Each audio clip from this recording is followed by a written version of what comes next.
After finding her home ransacked, Teresa decided to stay with her mother. She decided she would be home the following afternoon. She pleaded with me to go with her, but in desperate times my job at the newspaper was important. Through the night I'd been restless. I watched the quiet streets from my window until my eyes were burning. After falling asleep on the sofa for a few hours, I left to meet Madeline for lunch at the local diner. She was already waiting for me at the table by the window with a bowl of watered-down soup in front of her. An empty one was left by the previous occupant and had been pushed aside. "Are you okay?" she asked as I sat on the booth bench across from her. She hadn't seen me since the housebreaking. She was filled with genuine concern. She had spent an hour on the telephone with Teresa the night before. The whitewashed walls of Bobby's lunchbox were harsh on my tired eyes. "I'm fine," I said, not convincing anyone. "I don't think they'll be back." I tried to smile. Madeline shook her head sympathetically. A large middle-aged, grey-haired waitress with thick-rimmed spectacles approached. "Just some coffee, please," I told her. She grunted and disappeared back to the kitchen to fetch the coffee. "She's a charmer," I commented. "Are you sure you're okay?" Madeline asked again. "Told you I'm fine," I insisted.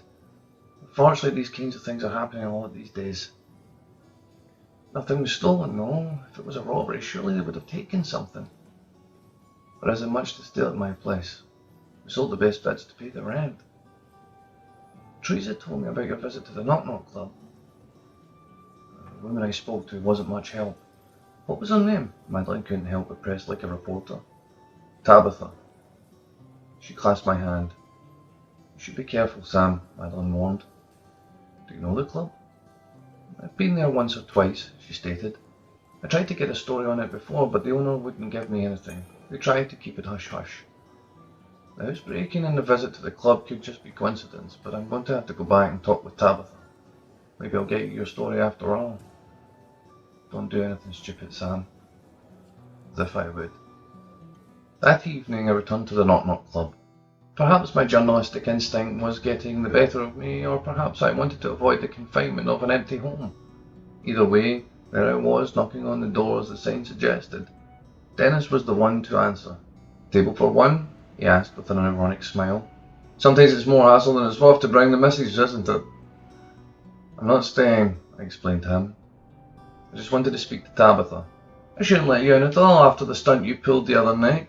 Didn't your mother teach you that it's rude to barge your way into a lady's room? Luckily for you, I hate to lose a customer." I tried to push past him. "I'll be quick," I said. "Just a minute, pal. Miss T isn't here tonight." "Perhaps you can help. You manage this place, right?" Dennis raised his dark eyebrows. "I shouldn't be talking to the papers. Have you seen the mayor around?" He shrugged off my question. "You see all kinds of faces in a joint like this. I'm sure you would know the mayor in the city when you saw him," I pushed. Dennis' expression softened.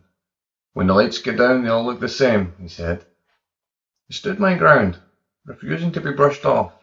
"I get it. You need to be quiet around here. I don't want to cause anyone unnecessary hassle, so the quicker I get some answers, the sooner I can leave you to carry on doing whatever it is you do here." Dennis' dark eyes widened. "You must have a death wish." "Why would you say that?" "You say you don't want to step on any toes, and you have no idea just whose toes you're talking about." "Let's not stand around here talking about it, though. Come on." The club seemed surreal lying empty. It was like the life had been drained from it. "You have no idea the shitstorm that would fall on me for talking to a reporter. Besides, Tabitha knows more than I do," Dennis continued. "Is this club hiding the mayor?" I asked. Dennis laughed. "Not quite. There is a connection here. It's going to come out one way or another. Don't let the Knock Knock Club fool you. I mean, I love the old girl like my own, but she doesn't look like much on the surface. Still, you don't want yourself caught up in what's going on here. So what is this about then?" "We do whatever it takes to survive," said Dennis matter-of-factly. I knew times were desperate for the people of the city, but the way Dennis said it seemed as though there was more to it than that. "Keep your name off the record if you tell me what you know," I suggested. Dennis shrugged his shoulders and moved. "It wouldn't matter. You have no idea what they are capable of doing and how high this goes. You'd be dead before anything got to print." It wasn't the first time someone had threatened me to stay away from a story. It just made me bite down harder. Before it all got out of hand, I admit I did think this was going to make one hell of a story. I followed Dennis across the club. His lean frame was much taller than mine. He strode confidently with long legs. An older woman stopped him.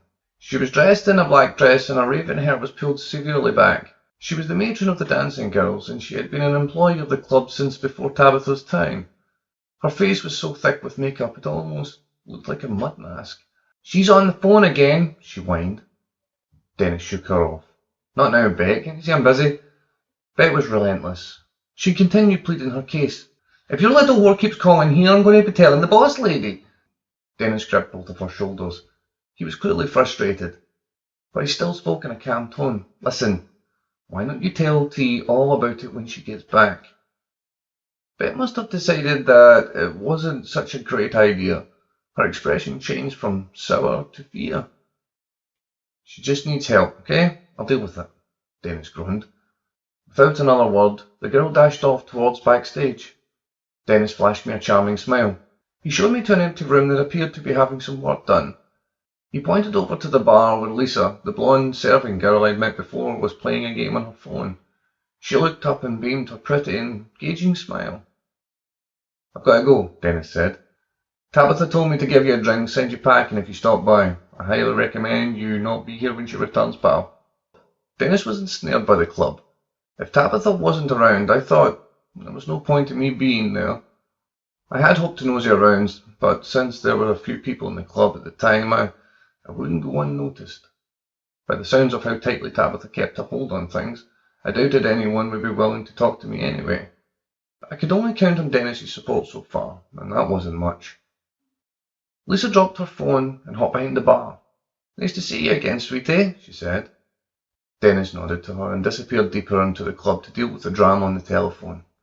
Lisa filled a glass with clear liquid. "How long have you worked here?" I asked. "Oh, long enough," she replied.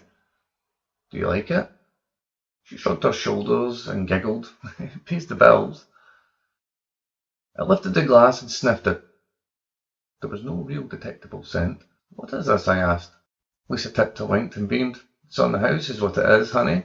We don't give away much for free in here, you know. You may as well take it while it's going." She was right about that. I took the glass and gulped the liquid down. It did taste like very dry gin, with little life left in it. And Lisa waved me off. "Bye-bye," she called. "Come back later when we're open. Sure to be a real hoot." Tabitha clearly hadn't told her what I was. The drink rested warm in my belly. As I left the club behind me and made my way from the ominous dark alley to the bright lights of the street, I actually started to feel quite giddy. By the time I reached my home, the giddiness had given way to haziness. I fell in the door, barely able to hold myself up. Teresa was home, and I hadn't expected her.